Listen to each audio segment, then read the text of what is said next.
ये फिल्म वाले बोलते हैं ना, दिल तो पागल है, और कोई लोग बोलता है फिल्म में कि दिल के अरमां आंसुओं में बह गए और हम वफा करके भी तन्हा रह गए।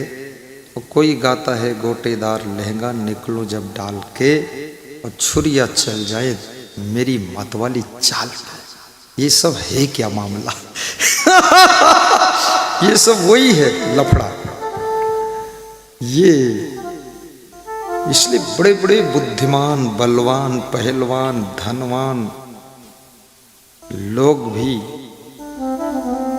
घुटने टेक देते हैं। दो चीजें संसार में बहुत खतरनाक हैं। बड़े बड़े नेता, मिनिस्टर, कलेक्टर, बैरिस्टर सब अंत में टमाटर हो जाते हैं।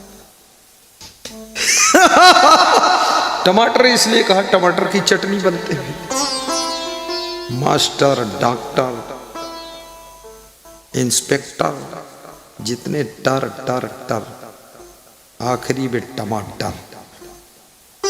तो क्या होता है? दो चीजें, एक तो सुंदर रूप और दूसरा रुपया। ध्यान देना, सुंदर रूप और रुपया, ये दोनों मनुष्य के मन को विचलित करने के लिए बहुत शक्तिशाली है। रुपया देख करके भी मन में लोभ आ जाता है। किसी सभा में एक व्यक्ति ने माइक में बोला, तिलक सेवा प्रारंभ हो चुकी है, आप तिलक प्रेम से लगवाइए। जिनकी श्रद्धा हो तो तिलक की थाल में अपनी श्रद्धा सुमन भी अर्पित करते जाइए, पुण्य लेते जाइए। तो जो रूप और रुपया के आकर्षण से बच जाता है वो निज स्वरूप को प्राप्त होता है, जिसको श्रीमद् भगवत गीता में स्थित प्रज्ञ कहा जाता है और जिसको पारक सिद्धांत में स्वरूप स्थिति की प्राप्ति कहते हैं। स्वरूप स्थिति, आत्म स्थिति, और जिसको अन्य पंथों में मुक्ति भी कहते हैं, जीवन मुक्ति। जीवन मुक्ति और विदेह मुक्ति। विदेह मुक्ति उसे कहते हैं जब तुम्हारी देह को तुम्हारी आत्मा त्याग कर प्रस्थान करती है, तब तुम विदेह मुक्त हो जाते हो। और जीवन मुक्ति, इस शरीर में रहते रहते तुम अपने मन को आसक्ति से, ममता से, वासना से धीरे धीरे ऐसे खींच लेते हो जैसे म्यान से तलवार खींच ली जाती है। म्यान से तलवार जब खिंच जाती है तभी वो तलवार वार करती है, संहार करती है। और जब तक म्यान के अंदर है वो तलवार डंडे जितनी भी चोट नहीं कर पाती है। जब तुम अपने मन को, आत्मा को ममता की म्यान से, मोह माया की म्यान से खींचकर बाहर कर लेते हो, तब तुम्हारे अंदर अदम्य शक्ति पैदा होती है। तब तुम दुनिया के भव बंधनों को काट करके पूर्ण मुक्त होकर जीवन जीते हो। तब तुमको जीवन मुक्त कहा जाता है। तो किसी सभा में एक व्यक्ति ने माइक में बोला कि 500 नोट की गड्डी जिसकी गिरी हो वो मुझसे प्राप्त कर सकता है। मुझे मिली। किसी को 500 की नोटों की गड्डी मिल जाए, पहली बात तो वो कुछ बोलेगा ही नहीं, सत्संग भी नहीं सुनेगा, फिर दर्शन भी नहीं करेगा, वो गड्डी लेकर चुपके से चला जाए। लेकिन ये व्यक्ति कुछ अलग है। इसने अनाउंस कर दिया, जिसकी गड्डी हो ले लो। तो उस गड्डी को लेने के लिए 10 लोग दौड़कर आ गए कि मेरी है, मेरी है, मेरी है। गड्डी तो एक ही थी, लेकिन 10 लोग दौड़कर आए। कन्फ्यूजन हो गया, किसकी है भाई, सच में किसकी है? तो जिसने माइक में बोला था उसने कहा, माफ करना, अभी नोटों की गड्डी बांधने वाला केवल धागा मिला है, गड्डी अभी नहीं मिली है। सब शर्मिंदा होकर वापस लौट गए। ये है रुपया का, रूप का आकर्षण भी बहुत खतरनाक है। कितने लोगों ने रूप के आकर्षण में अपने जीवन के बड़े बड़े लक्ष्य को खो दिया है, बड़ी बड़ी उपलब्धि भी चूक गई है। और इस आकर्षण में मुख्यमंत्री भी जब फंस जाता है, वो भी मूर्ख मंत्री बन जाता है। इस आकर्षण में कोई भी फंस सकता है, शुद्ध बुद्ध खो जाती है। स्त्री हो या पुरुष हो, धनवान हो, बलवान हो, बुद्धिमान हो, सब बुद्धिमानी नाक रगड़ देती है। इसलिए संसार में बार बार कहा गया है, कहीं उद्घाटन होता है तो लोग पत्थर पर लिखते हैं, उनके कर कमलों से उद्घाटन हुआ है। गुरुदेव के कर कमलों से ये हुआ। गुरुदेव के पद कमल, नयन कमल, हृदय कमल, जीवन कमल, मुख कमल, सब कमल कमल। गुलाब की बात ही नहीं, न चंपा, चमेली, जूही, बेला, गेंदा तो गिनती में ही नहीं, सब कमल का कमाल। तो कमल कमल का ही उदाहरण क्यों दिया जाता है? हर नेता को, मिनिस्टर को बार बार संकेत दिया जा रहा है कि आपके कर कमल ही रहना चाहिए। गुरुजनों के लिए बार बार, हमारे लेवल के लोगों को बार बार हर शास्त्र में सचेत किया जाता है कि आपके मुख कमल से, आपके पद कमल हमारे घर पड़ जाए, आपके कर कमलों से आशीर्वाद मिल जाए, आपके नयन कमल की दृष्टि पड़ जाए। क्यों कहा जाता है? कमल को ही क्यों चुना गया? आप ये मत समझना कि भारतीय जनता पार्टी का चुनाव निशान कमल का फूल है, इसलिए गुरुजी कमल कमल करते हैं। इनके निशान से मतलब नहीं है। अब किसी का निशान हाथ का पंजा है, कांग्रेस का तो सबके हाथ में पंजा है, तो हम क्या सब कांग्रेसी हो गए? हाथ भाजपा के लोगों के पास खुद हाथ है, दो दो हाथ, दो दो पंजा, लेकिन फिर भी वो सोचते पंजा जीतने ना पाए, पंजा को गंजा कर दूंगा।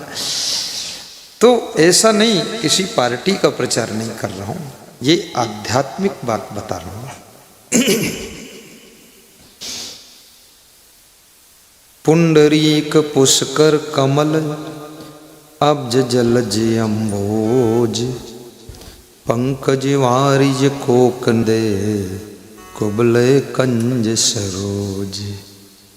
साहित्यकार बहन डॉक्टर पद्मावती मेरे शब्दों को समझ रही, गुरुदेव क्या बोल रहे हैं। साहित्यिक भाषा है। पुंडरीक माने भी कमल होता है। तो गुरुपद पंकज सेवा, तीसर भक्ति अमान, चौथी भक्ति मम गुण गण करे कपट तजी गान। रामचरितमानस में भगवान श्री राम ने शिवरी को संबोधित करके तीसरी भक्ति में सुनाया है कि हे शिवरी, 9 प्रकार की भक्ति में सुनाता हूँ, जिसमें तीसरी भक्ति है गुरु के कमल रूपी चरणों की निर्माणता पूर्वक विनम्रता से सेवा करना। चरणों की सेवा करते नहीं कि उनके चरण दबाएं सब लोग। ये सत्संग कराना भी गुरु के चरणों की सेवा ही है, भंडारा करना भी गुरु के चरणों की सेवा है। ये 2-4 हजार लोग गुरु के चरण दबाएं तो चरण भी चकनाचूर हो जाएंगे। चरण सेवा की विस्तृत अर्थ को समझने की कोशिश करना। गौ सेवा भी गुरु के चरणों की सेवा, देश की सेवा, लोगों को स्वास्थ्य की सलाह देना।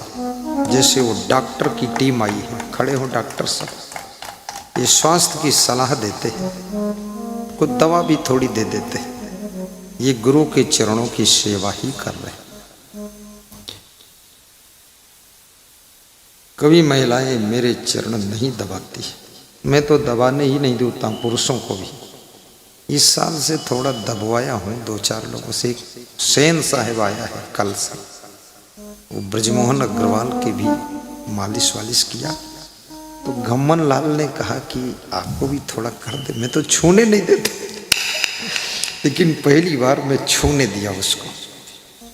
तो मेरे से पूछ रहा था कि डर लगता है आपके पास? तो हमने कहा डर इसलिए लगता है, सूरज को छूने में डर लगता ही है, भस्म हो जाओगे, संभल कर छूना। तो बोला अब नहीं आऊंगा मैं। डर लगना चाहिए, डर तुम्हारा मित्र है। कबीर साहब ने कहा है, डर करनी डर परम गुरु, डर पारख डर सार, डरत रहे सो बरे, गाफिल खाई मार। डरना, जिनको डर लगता है उनसे गलतियां बहुत कम होती है। जो लोग कहते हैं हम किसी को डरते ही नहीं हैं, वे अभिमानी होते हैं और उदंडता के कारण उनसे बहुत गलतियां होती हैं। इसलिए याद रखना, हमेशा थोड़ा थोड़ा सबसे डरना भी चाहिए। जब डर खत्म हो जाता है तो तुम्हारा व्यवहार उदंड हो जाता है और तुम्हारी वाणी में घमंड आ जाता है, फिर तुम्हारे रिश्ते भी चकनाचूर होना शुरू कर देते हैं। इसलिए थोड़ा डर रखिए, थोड़ा अपनी पत्नी से भी डर बनाए रखो, पति से भी डर बनाए रखो। क्योंकि पति से डर नहीं बनाओगे, ज्यादा नट बोल्ट टाइट करोगे तो हरिद्वार में जाकर कमंडल लेकर घूमेगा। इसलिए थोड़ा डरो कि भाग न जाए कहीं, क्योंकि ये सब भाग जाएंगे तो कौन गधा सामान ढोएगा। इसलिए गांठ के रखो, डरो, गुरु से भी डरो, भगत से भी डरो, नहीं तो उल्टा पलटा व्यवहार भगत से करोगे, दोबारा भगत भी भाग जाएगा, आएगा ही नहीं। और भगत दो बात कभी कभी सुनाए तो सुन भी लो। एक मध्य प्रदेश का भगत हमारे आश्रम आया तो बोला कि पैसा तो हम ही लोगों का है जो यहाँ भंडारा बन रहा। हमने कहा बिल्कुल सही, तो कहना क्या चाहते हो, मैं खाऊं कि ना खाऊं? बोले तुम भी खाओ, लेकिन भक्तों को भी अच्छा खिलाना, नहीं तो हम लोग विरुद्ध हो जाएंगे। तो हमने कहा ठीक बात है, तो तुमने कितना दान दिया? बोले मैंने आपको 1,51,000 दिया। क्या नाम है? मेरा नाम ब्रजेश कौरव है, मैं रहने वाला हूँ मध्य प्रदेश जिला नरसिंहगढ़ का, आपका परम भक्त हूँ।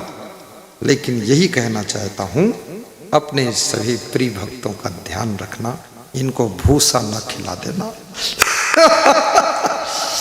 वास्तव में अच्छा खाने से भी प्रेम बढ़ता है। आज मैं देख रहा था, जब अनाउंस हुआ कि आज पूड़ी हलवा है तो लोग ज्यादा खुश हुए। दाल भात का अनाउंस हुआ तो थोड़ा कम खुश हुए। ये हलवा में इतनी दम है, अभी केवल बोला है, मिला नहीं है, तब भी खुशी बढ़ गई। और यदि वहां नहीं मिला तो क्या दशा होगी। इसलिए थोड़ा थोड़ा डर प्रेम की रक्षा करता है। अपने माता पिता को भी थोड़ा डरना चाहिए। सास ससुर को भी थोड़ा डरो, साधु संत को भी थोड़ा डरो। मैं ट्रेन में यात्रा कर रहा था, मेरे साथ एक वकील सामने बैठा था। आज के 30 वर्ष 32 वर्ष पहले की बात है। तो वकील बहुत तर्क कर रहा था, ज्यादा तर्क करता था और मुझे उतना ज्ञान था नहीं, सच बताता, नया नया था, सीख ही रहा था। तो मैं कुछ उत्तर देता, कुछ नहीं भी देता, लेकिन वकील बिल्कुल अलर्ट था। तो उसकी पत्नी पास में बैठी थी, वो सुनती रही सुनती रही सुनती रही। 1 घंटा तक वो तर्क वितर्क करता रहा। अंत में मैं चुपचाप हो गया। तो उसकी पत्नी ने देखा कि गुरुजी को कुछ अच्छा नहीं लगा, तो पत्नी फिर तैयार हुई। उसने कहा, अरे मूर्ख वकील, चुप बेवकूफ कहीं का। तो हमने कहा, क्या हो गया? बोले, ये मूर्ख है, तर्क करता है, कहीं श्राप दे दिया आपने तो सत्यानाश हो जाएगी फैमिली, गधा। खूब डांटा उसको। तो हमने कहा, बस इसी की जरूरत थी, देवी धन्य हो तो।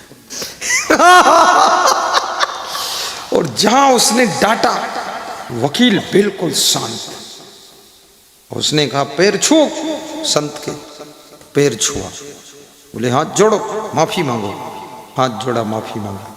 बोले, बोलना मत दोबारा, नहीं तुमको ठीक कर दूंगा। हमने कहा, अगर पत्नियां ना होती तो इन धुरंधरों को कौन ठीक करता? सही बात है। नहीं, बहुत अच्छा लगा। बहुत पति लोग सब, उनकी मुस्कान से पता चल रहा कि वो घर में ठीक करके भेजे गए। ठीक करना पड़ता है। तुम्हारी पत्नी डांट दे और तुम चुप हो जाओ, ये बहुत बड़ी उपलब्धि है। क्योंकि पत्नी तभी डांटती है जब देखती है अब खतरे के निशान पर आ चुके। और कभी पति तुम्हारा डांट दे और तुम चुप हो जाओ, मान जाओ, तो तुम समझदार हो। याद रखना, अपने लोग तभी डांटते हैं जब खतरा बहुत ज्यादा दिखाई देता है। इसलिए अपने लोगों की डांट में नाराज नहीं होना चाहिए, खुश होकर मान लेना चाहिए। तो वो व्यक्ति खतरे से